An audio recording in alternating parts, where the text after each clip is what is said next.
And he said, "Hey man, do you think God loves me after everything I've been through?" I said, "Oh man, yes, absolutely. Like if he loves, I've done so much crap in my life. Yes, he loves you." And in that moment, he's like, "I don't know if I can." We get home, and later that night, he ended his life with a shotgun, and his 7-year-old daughter walked in and found him. So then we get called back in, and we go through that process. And I want people to understand so bad, because when I said it, I don't think he believed me. I didn't know what he was going through. I didn't know all the situation, but I want everybody to know, hey, in that darkest moment when you feel suicidal, there's always hope.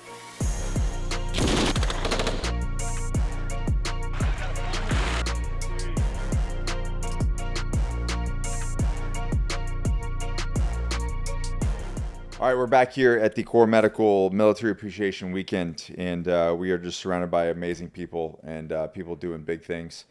And so I want to introduce you guys to Cody Bobay. Did I say that right? Bobay. Bobay. Yeah, Bobay. And man, you got an interesting life. Been doing a lot of different things, and you're doing some really cool stuff. But before let's get straight into it. What is the hardest lesson in life? What life has ever forced you to learn? Yeah, great question. That's awful. I'm going to try not to cry. One, the simple one, having kids is harder than anybody says it is. Mm-hmm. I'll never forget when I was in the military going through SEER school. I remember, if I can do this, I can do anything. Like when I finished. Yeah. Right? Right. It's like, gosh, SEER school is so much easier than having kids. I can do SEER school right now. Yeah. Yeah. Yes. So that, but, I think it's one of the hardest things. I have a tattoo on my left forearm of a failure that I had. And it actually means hero and champion. And I had no idea when I got the tattoo. I set out for gold with it and success. Mm-hmm. And I'm the type of guy, with my first book, SoulCon Challenge, before it released, I got the tattoo on my side.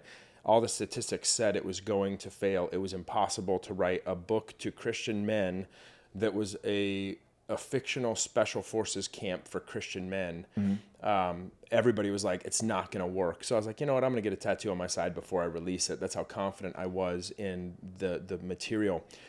It wasn't until I got this tattoo in this process and I saw an intentional failure happen in my life that caused me to completely break. And I have deep faith in God. And when I turned to him at that point, when I watched something completely get destroyed that didn't make sense, we were trying to go after and make a studio company like Marvel Studios, but from the action heroes of the Old Testament warriors. Mm-hmm. It was my first lead role in a film, and I played this guy Shamgar from Judges 3:31. And the Bible says that Shamgar killed 600 Philistines with a farming tool and saved Israel. Like, what a cool verse to make up film on. Yeah. We did it. It did well. We had scripts, and I pitched these guys. The same guy that was in the room with Game of Thrones when it was pitched stopped everybody and said, "Hey, I'm an atheist, but this is better than Game of Thrones with the script and the concept." And I was there, and we got an offer after that wasn't what I was looking for. It was lights out, like seeing everything go forward and seeing that all burn to the ground in front of me with a wife and 2 kids, and having to admit failure, even though you felt like you were a success. It broke me. And I mean, I've cried more during that time of just accepting some of life's greatest lessons are intentional failures that happen. And this tattoo is my favorite now because I've been through a lot of crazy programs in the military and life. Having 2 kids is the hardest thing. Those first 12 weeks of having kids, my kids one was very colicky. But being able to finish and say, hey, I actually failed with integrity and honor, and I am not a piece of shit as a man. It changed my life to where when I look in the mirror, it says, I can look at myself in the mirror and say, no matter what I face, I know in the worst scenario, I still have the backbone I hope that I have. And that changed my life. So that was you kind of led into it. That was my next question. Was that the moment in life where you thought this might break me? And because that is, or if there's another moment, and then on that, like this moment that you feel like, okay, this might break me. And then how did you push through it? Yeah. So I think a lot of us in the military, I don't have the background in the military that you do. I was a naval air crewman for 6 years, but I just remember going through SEER school, right? Seeing people break. And I was getting hit by this guy, and he was asking me all these questions, and you had to break to some level. And I just remember breaking because I was tired of him hitting me. Like, hey, here's the information you want. And you go through it, and they say everybody breaks. And that's not really breaking, though. I've been in so many fights in my life, and you get fatigued, and you think that you break. But the moment you know as a man you broke was for me after all of this happened, and I lost. And it was 5:14 in the morning. I'm going to do my workout in the morning. I'm very anchor-minded person, so I'm going to do the consistent things. The foundation things. Yeah, the foundation things. I'm going to take care of my health, not because I want to look a certain way, because I have to think a certain way. I have to be focused. And at 5:14 a.m., I broke, and I started screaming cuss words at God, and it was the lowest breaking point of my life. And I said, and it was really embarrassing, but I said, if you have any power, just fucking kill me. And I hit that. And you know those moments where you scream so bad, you're crying, and it's so ugly. And I was out. You're out of emotion, out of fuel. Yeah. And I felt in that moment God say, I love you, son. And I mean, it changed my life. Like, man, this is the worst, ugliest part of my life. I just cussed at you as, the closest person. And you still say you love me? Kind of like any father would to any kid, any of his kids, yeah. And that moment prepared me for anything I can face moving forward, to say at that lowest moment when I broke, it was the only time in my life I can say I broke right there. I broke. God still loved me. And with that love, I can face any challenge. Excellent, man. We talk a lot about leadership and resilience, but what's something about the weight of responsibility that people don't understand? Yeah, man, no matter where you're at, no matter who's listening to this, the weight of responsibility, I think if I could just get people to understand, it's constant. When you're enjoying a family vacation, the weight of responsibility is constant. Don't ever expect. We have people that want the easy way. It's like, no, man, the consistent relationship with pain, if you can develop that healthy relationship with pain, when the unhealthy pain comes in, you're going to be able to know how to have a relationship with that. It's like in a fight. If you ever get in a fight and somebody gets shocked when they get hit in the face, you're going to win that fight. When you know how to deal with pain, and you, like for us, when we work out throughout the day, and this morning you were doing the sauna and the cold plunge. My son was with you guys. Yeah. Like, don't be surprised by pain. Invite that pain into your life, build a relationship with it. And then as you move forward, you're going to understand that responsibility is that pain. And I think it's the greatest honor for anybody when you have responsibility. Like you were talking to me about all the kids that you want in your life, all these amazing things. There can be more kids. We've already got 3. We're doubling down. Doubling down. And bro, thank God for you. That's not for me. But the weight of responsibility, I've been married for almost 19 years. The weight of responsibility I have when I go to a set, and like this last movie, there's a kissing scene.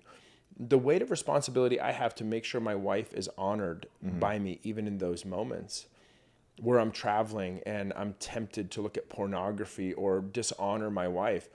And one of my favorite philosophies in life is my top currency is honor. If I can see that you have honor, I don't care how much money you have, how much influence you have, then I can trust you with my finances, my wife, and I can trust you with my kids. I think it's the most important thing that we can realize, especially as men, to understand the weight of responsibility is a constant cycle of honor, and you got to earn it every single day. For those out there struggling, whether it's physically, mentally, or spiritually, what's one truth you wish every man understood? Yeah. Oh man, no matter where you're at, it changed my life at that lowest moment, that no matter what hits or how stupid you were, God loves you. And it changed my life. And I regret, I'm going to go back into my military career for a second, that I lost a lot of good friends from suicide. And I'll never forget my last conversation with a really good friend. We just finished a really stressful deployment, and we came back and we were sitting on the back of our plane, and you're offloading and you're about to go with your family and all these things.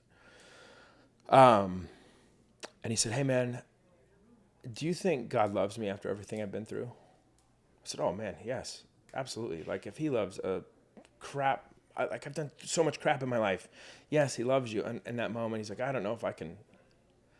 We get home, and later that night, he ended his life with a shotgun, and his 7-year-old daughter walked in and found him. So then we get called back in, and we go through that process. And I want people to understand so bad, because when I said it, I don't think he believed me. I didn't know what he was going through. I didn't know all the situation, but I want everybody to know, hey, in that darkest moment when you feel suicidal, there's always hope. Yeah. Don't pull that trigger. Don't load that gun. Don't take those pills. Call somebody. Reach out to somebody in those terrible moments. And we live in a world that's a facade with social media.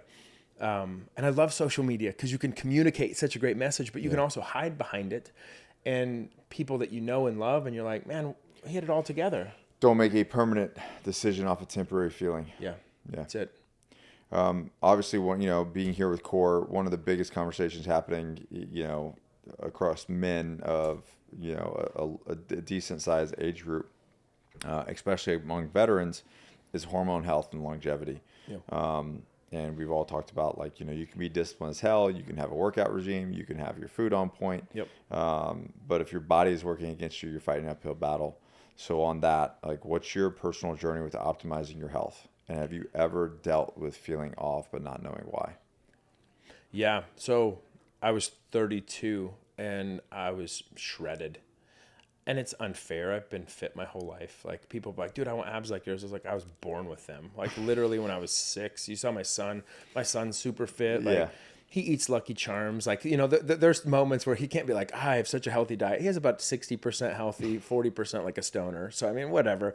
But it's genetic, right? So I was going through the process at 32. All of a sudden, my mental health just went in the toilet. And everything, my fundamentals were on point. Mm-hmm.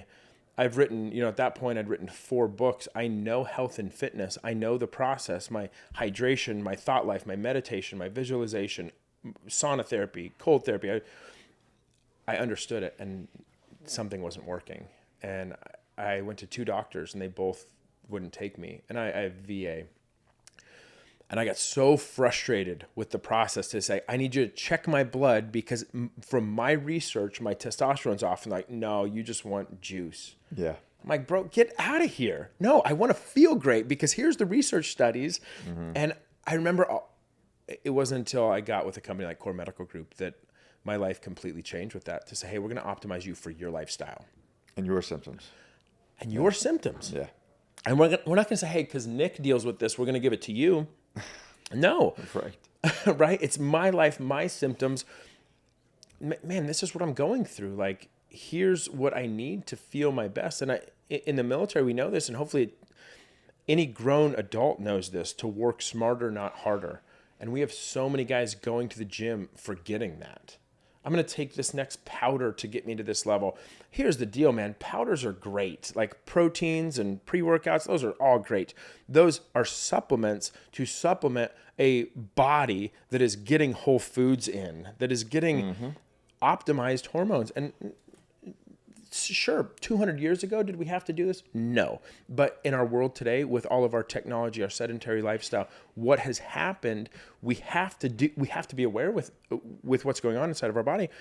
And with peptide therapy, hormone therapy, if you are anywhere over 30 years old, it should no longer be optional to get your blood work checked. And that's what Mel was in here talking about the same thing. He was just like, you guys just get your blood checked. Like, no pressure if you don't move forward, but at least you know what's going on. Yep.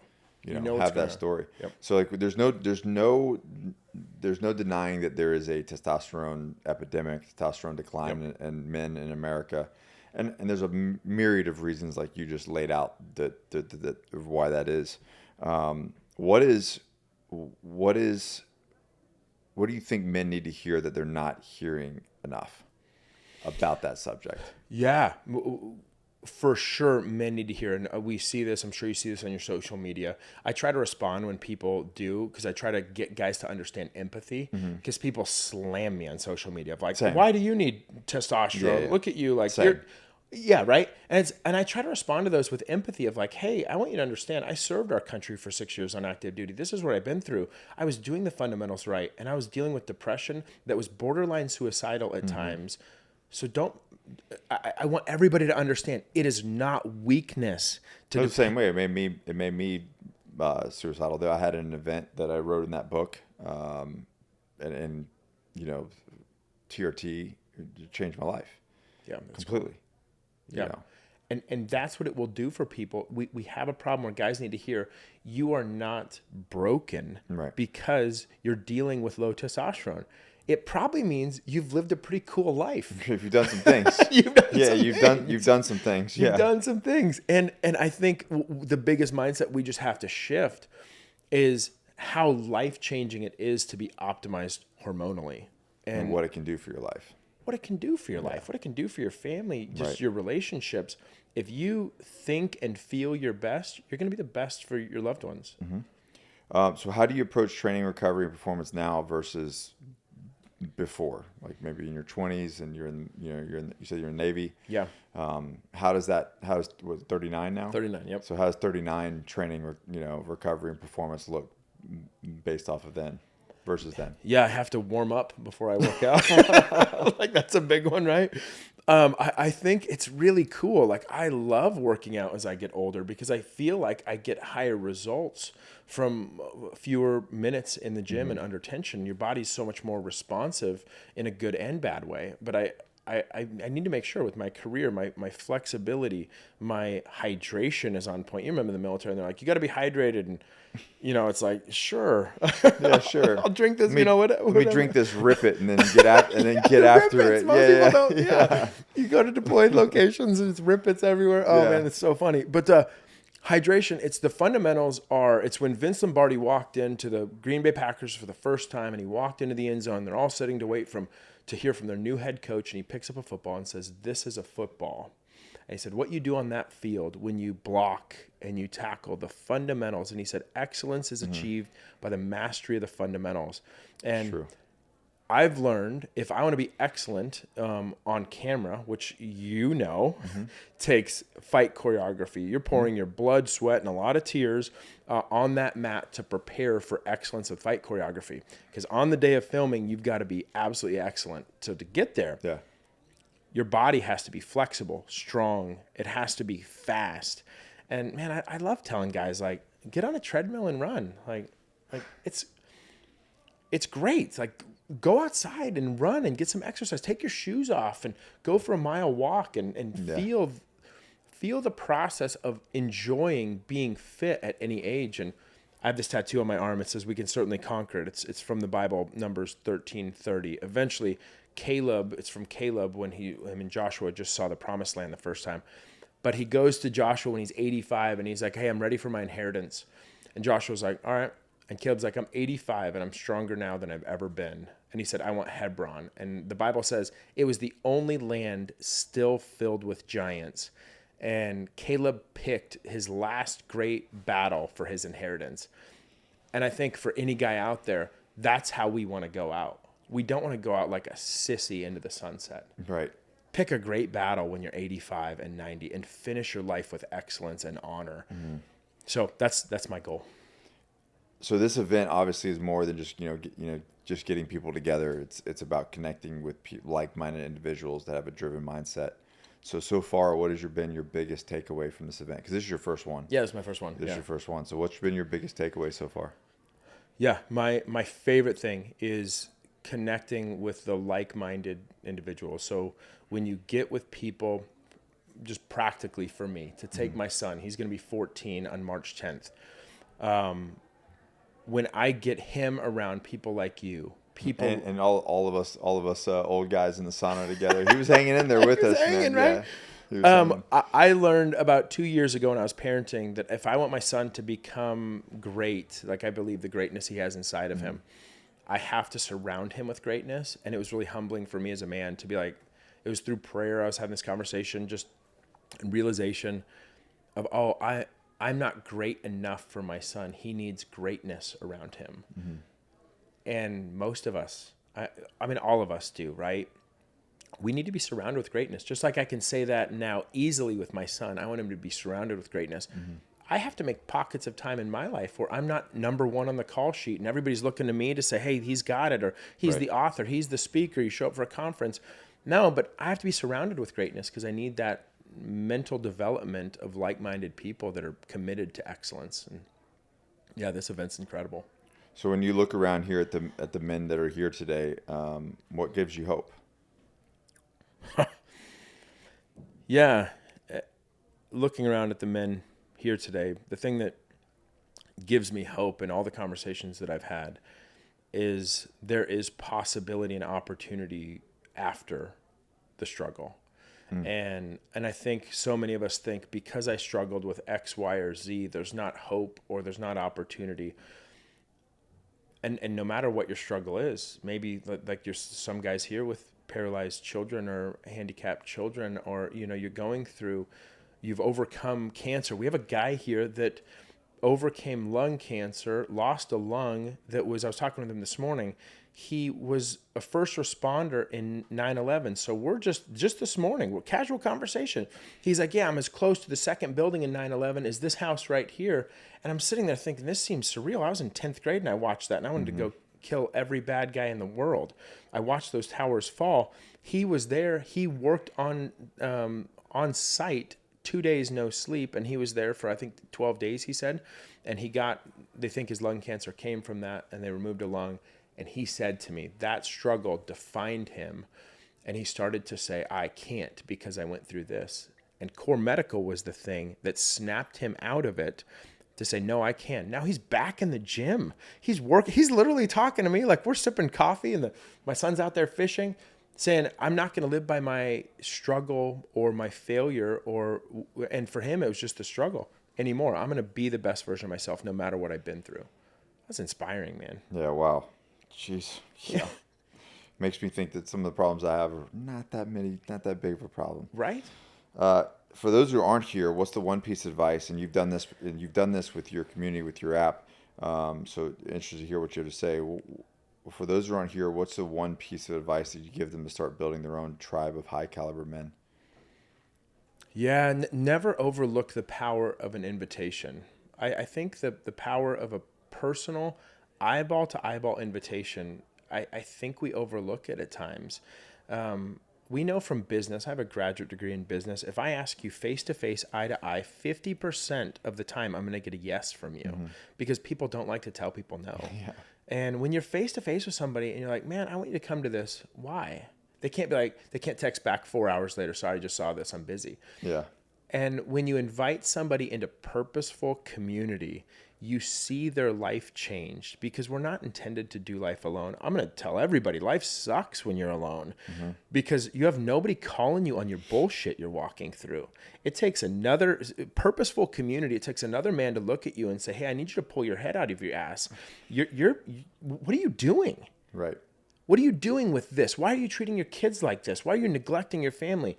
Why are you going through this? You are a great man, and it takes purposeful community to build. Eventually, you build friendships of trust, and in those friendships, you experience greatness. But that's real accountability. Those are people that actually care about you. Yep. That's real. It's real, and it takes time to get there. Because people say that they're like, oh, it's none of my business. I'm not going to say anything. Those aren't your friends. They're not your friends. The people that care about you are actually going to call you on your BS. Yeah, and they're going to love you enough to sacrifice their time to say, hey, this is going to be uncomfortable. I want you to know I love you. Yeah. What the hell are you doing? Yeah, what's going on? Yeah, what's going on here? Yeah, and that's real, man. It's life-changing. Well, that's excellent, Cody. So appreciate you sharing all this. Before we wrap up, where can people find you and what you have going on, how they can support you? Yeah, so I'm the only Cody Bobay in the world, which that helps a ton. So Instagram, you can find me there, codybobay.com. You can see all the books that I've written there. But most importantly, to support me as an actor is, if you pray, if you believe in, if you believe in somebody, you want to help them achieve their goal. And I think one of the greatest things that I've lacked since the military is people that genuinely cheer you on with nothing for themselves. And I think, again, purposeful community comes down to friends that will call you on your bullshit, and then also friends that will cheer with you when you have the victories. We all watch NASCAR. Some of us watch NASCAR at times. I'm not a big NASCAR fan, but I like watching the wrecks, right? Like, oh, that'd be brutal. Yeah. A lot of people like to watch those wrecks in your life, Right. but few people are your pit crew. They're in it with you. They're there. And we need those people that will celebrate you. So I'm trying to do really in the acting world, like, you know, to be an action actor and lead films is statistically a stupid thing to try to do. But I just need so if you follow me on Instagram, you encourage me because I'll share like my struggle with depression at times and I'll share my life, but just that, you know, get connected, learn some lessons from the highs and a lot of lows that I'll have in my life. And where can people find your app that you have going on? Yeah, the app is SoulCon. So it's in any app store and it's from my book that became a bestseller, the SoulCon Challenge, but just Soul, SOULCON, all one word, and they can find the app that way. Excellent. Thank you, Cody. Thank you, brother.